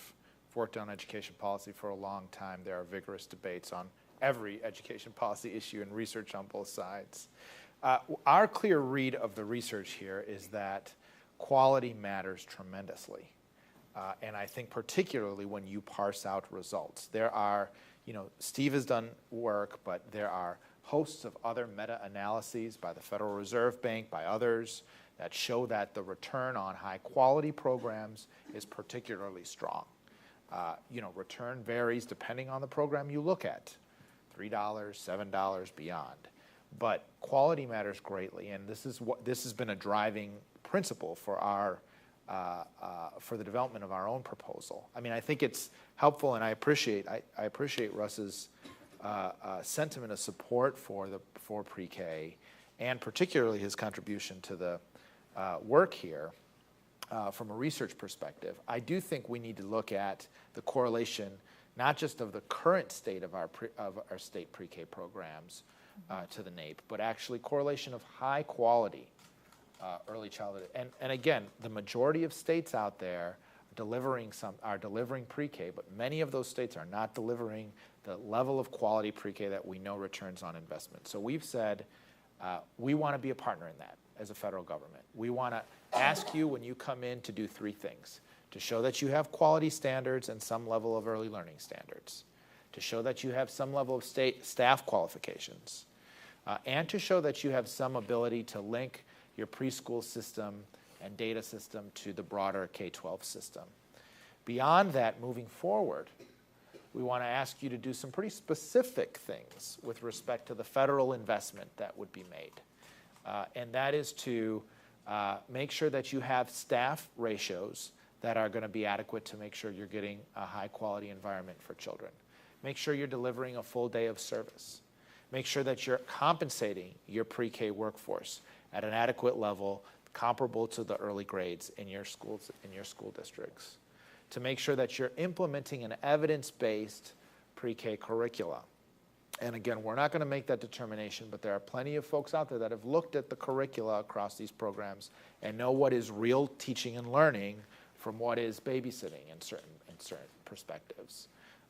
To make sure that we're doing more to provide comprehensive levels of services for our low-income children in pre-K, right? Because we know that the vision, the health, the screening, the social and emotional investments matter greatly as well, and contribute to learning. And there are several other standards on top of that.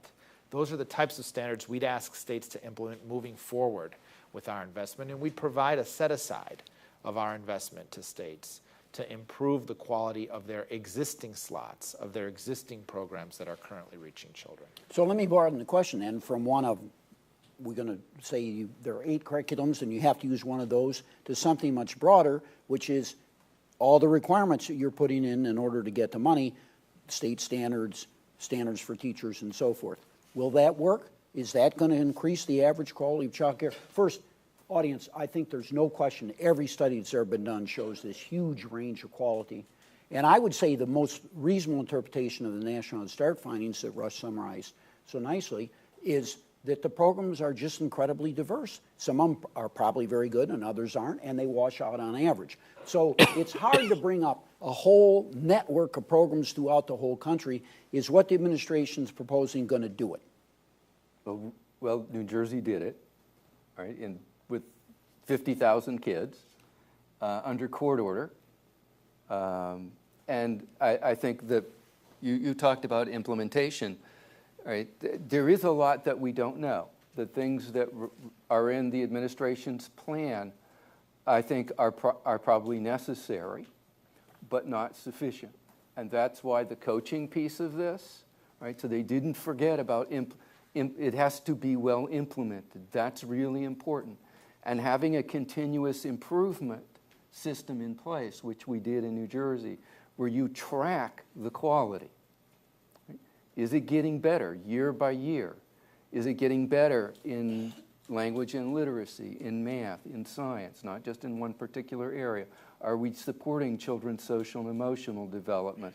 And personally, I'm not against tracking the kids' test scores at kindergarten entry as a way to keep not testing every kid, right, but tracking how our system is performing based on children's performance on standardized assessments as part of it, and using that information together with the rest of the information to figure out what do we need to do to make sure it really is quality and we're not just having high standards and spending money. So we spend $75 billion, and you're feeling we're moving in the right direction.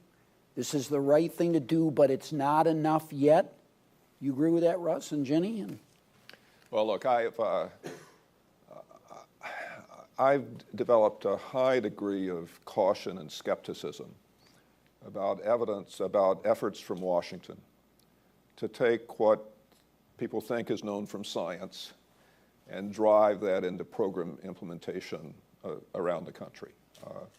We saw that famously with a No Child Left Behind program called Reading First, that was, I think, based on the best evidence at the time on what children needed to get ready to read, and had, so far as we could determine, no positive impact on reading achievement at fourth grade.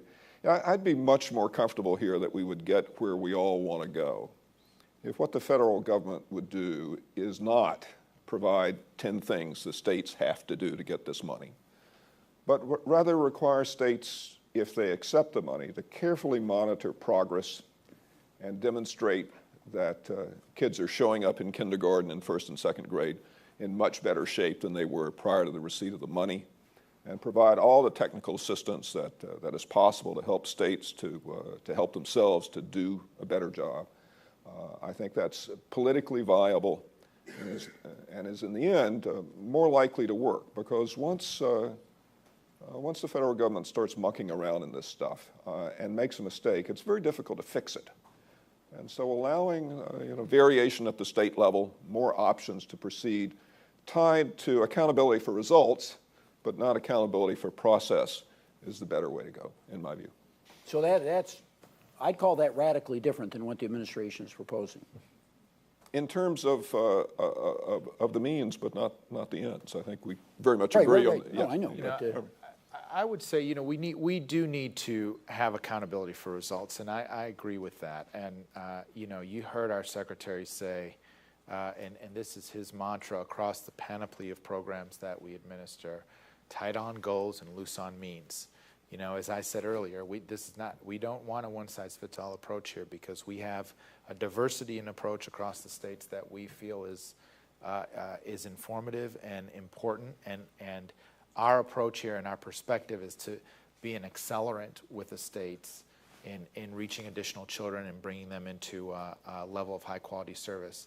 I think we need to be focused on results, but we would require monitoring of programs closely, but we need to have some guideposts along the way there that make sure that our investment is not a block grant. We have a block grant in early childhood education. It's a child care block grant. And we're not reaching the number of children we need with that block grant, and we're also we're struggling, at $1 billion a year in investment there in raising the quality of that system. So, and so we believe we need to strike an appropriate balance here of codifying the right standards that we know research and science has shown is highly correlated to quality environments for children. But providing flexibility in terms of how to implement those standards and focusing on the outcomes, particularly at that kindergarten entry point. So, Linda, you going to run this if it passes? They're going to send you all this money? Does it sound good to you? It sounds good to me. Anytime you give What money, about the standards? The standards are going to be a problem, and I know that they're going to be. I don't think any program is worth its weight if it doesn't have some sort of standard. But it's going to be a push. We're going to get pushback from providers. We know that, and that's traditionally been what happens when you try to raise quality standards. They argue then that their costs are going to go up. We've had a 5-year plan for lowering the child-to-staff ratio in child care centers, and we're doing it in like 5 little rungs. Well, we got to rung 3, and we've been stalled there for 3 years. So, it really is going to be a problem. But I should say South Carolina's preschool program, which is a partnership between education and human services, and talking about looking at it from the ground up, people say, well, education does this and human services does that, and I've been there. The kids are in the human services and the education program are sitting on the same carpet square. Indeed. In the same classroom. Right. They're not really different. No. That program would meet all of the requirements except perhaps for the one on teacher salary, and I don't know the answer to that. No, I don't know either. But on all of the other standards, your state already has in place. So let's draw a very quick parallel to Race to the Top, where the administration set some requirements, and some states had to change their laws to meet the requirements. I saw something recently that estimated that only a very small number of states today would meet what the administration is requiring to get their share of the money. So they're going to have to do some things before they can qualify for the money. first, do you agree with that? And then secondly, is that a good way to go? Say yes. Well, listen, so, this is race that we believe strongly in Race to the Top. I mean, we designed this program, 19 criteria. We now have and we scored states based on their, not only what they applied for, but also their demonstrated commitment to these criteria. We had teams come in to Washington, D.C. of state commissioners and educators from around the state to say, we agree, and this is the plan we're putting forward for Race to the Top. So we're excited about Race to the Top. Race to the Top early learning, we're in 14 states. We're trying to develop and build a system that's focused on quality and outcomes and a results-oriented approach to reform in early childhood education. So we're going to continue with that approach. We believe it's the right thing to do.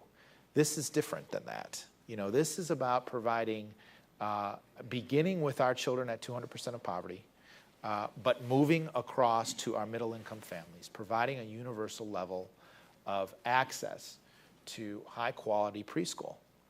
And we believe that we have a responsibility as a country to do that, not just in 14 states, but across all 50 states. We'd expect we'd have about a third of states that would be ready to come into the program were Congress to enact it this year, and then another third in the next year and further going forward.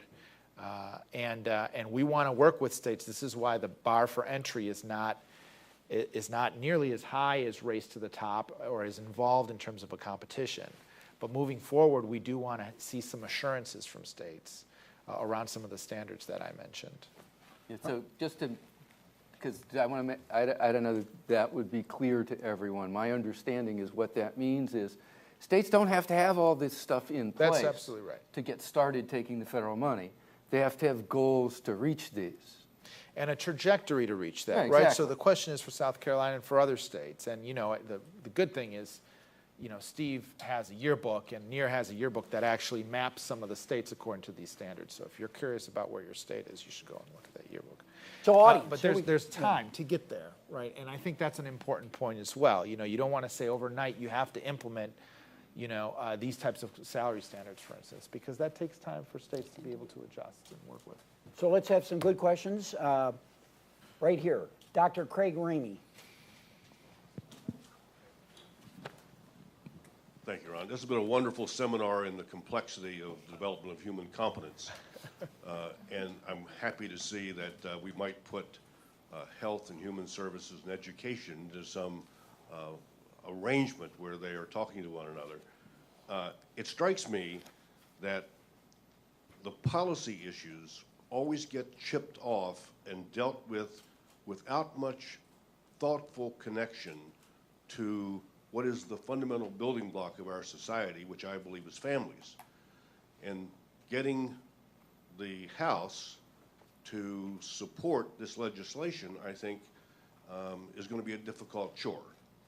But it strikes me that one area that this is dealing with, the gradient that Steve described, which is we have underestimated the steepness of that gradient for generations, that if we saw these programs as family strengthening mechanisms, some of which are aimed toward preschool children, some of which are aimed to help people move into the paid labor force, but it's the family as a whole that stands to benefit, and we know from research the intergenerational benefits that accrue in part as a result of some of these early services. If not family strengthening, the question is, where do you perceive there is likely to be a conceptual grounding point that will allow the Democrats and the Republicans to say grace over this bill? Good question, Craig. I think you point out the importance of strengthening families and parents, and we know that that's critical, particularly in these early years. I think a lot of the evidence of success of our home visiting efforts, for instance, speak directly to that fact. So I think there's a lot in this proposal and in this initiative that speaks to that piece. There's also a strong return on investment. I mean, there's a reason governors across both sides of the aisle, regardless of their stripe, have invested in this reform in their states, and it's because it pays a return on investment. We know that. But ultimately, our ability to move this forward in Congress, we are going to appeal to the interests in Congress of all of the benefits of this work on a policy basis. But ultimately, I think it hinges on what happens at the local level. Today we received a letter from over 300 business leaders and military leaders from across the country that support early education and support greater investment in early education and in-home visitation. We know that there's support at the local level, from business leaders, from folks in the military, from our education corners, from local municipalities who've passed bond measures to deliver this type of pre-K opportunity in their respective communities. So it's those voices that are going to compel Congress to act. Well, guess what? There's a test right now. There's no question this is the time. There's not going to be another proposal like this in our lifetime. And if these business groups and military leaders and so forth are really committed, they'd better get to work in the House pretty damn quick. Next question. Here on the aisle. Hi, good afternoon. Thank you for hosting this, Ron, and this wonderful panel on the panel before. I'm Adele Robinson from NAEYC, and this is a question for Roberto. And it's something that Dr. Owens and Dr. Barnett touched on, but we didn't really explore, which is, and I want to start with, NAEYC is in favor of standards. We are a standard setter for high quality conditions for learning and for teacher preparation standards across BA, AA, and the like.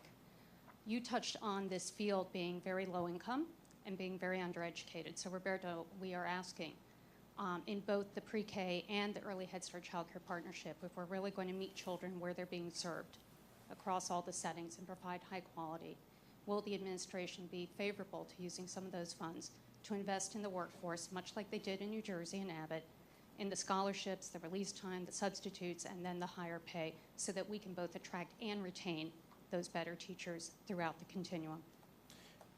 The answer to that is yes, but I'd like other panelists to also reflect on this. But I think we touched on this earlier about the importance of the workforce. We're not going to get to quality if we don't make the investments we need in a preparation and continuous development of teachers and of our early educators, and make sure that we're also having a system in place. We can't rest that entire imperative on this pre-K proposal.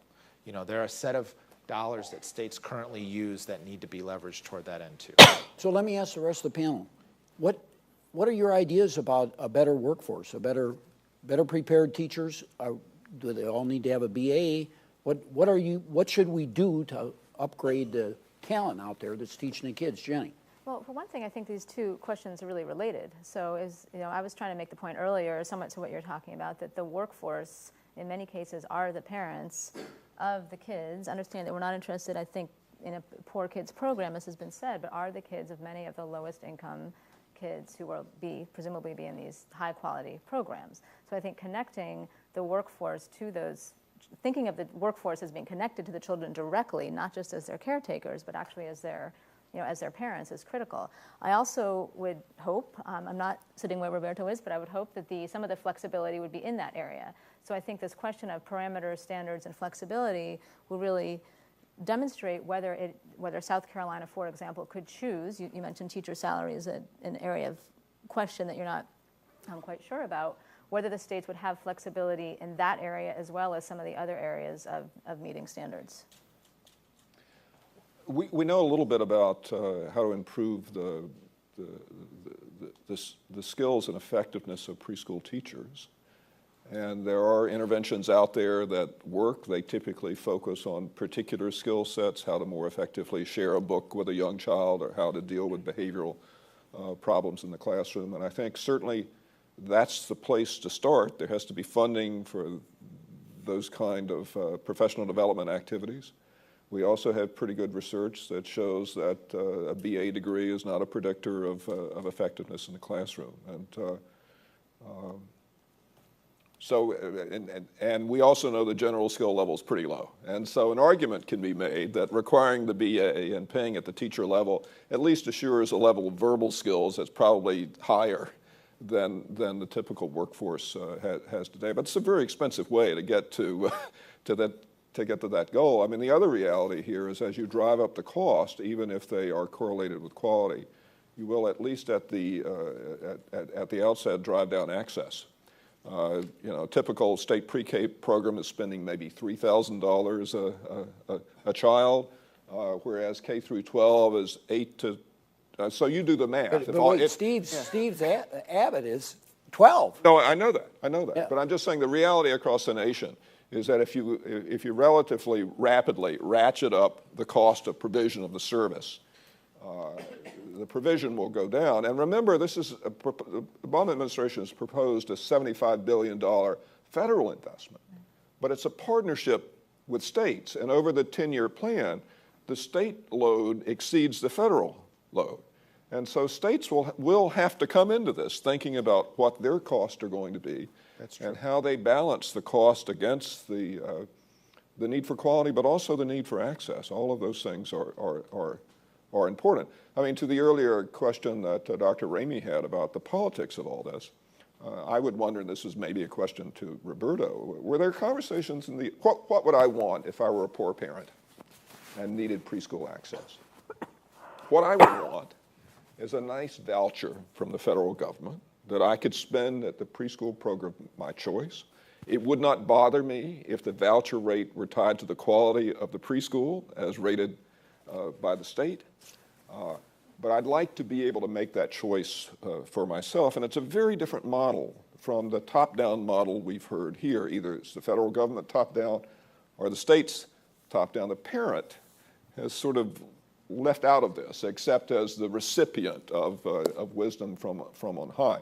So I think choice, vouchers, and good information on the quality of centers is another way to get to this that Republicans in the House would warm to considerably.